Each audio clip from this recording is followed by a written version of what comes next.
भंडारा गोंदिया मतदारसंघात सुद्धा मतमोजणीची तयारी पूर्ण झालेली आहे आणि विधानसभा निहाय 14 टेबलवर ही मतमोजणी होणार आहे। मतमोजणीसाठी 2000 कर्मचारी तैनात करण्यात आलेले आहेत। तसंच सुरक्षिततेसाठी पोलिसांचाही तगडा बंदोबस्त लावण्यात आलेला आहे। तर या मतमोजणी केंद्राचा आढावा घेतला आमचे प्रतिनिधी प्रवीण तांडेकर यांनी।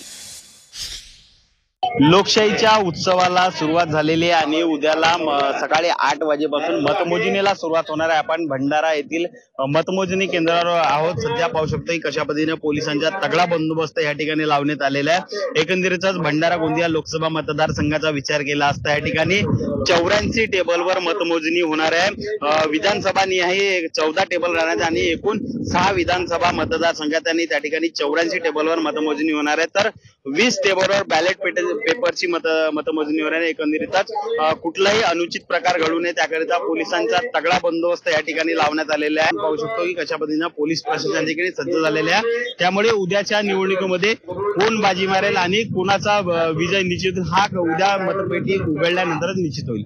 प्रवीण तांडेकर, जी 24 तास, भंडारा गोंदिया।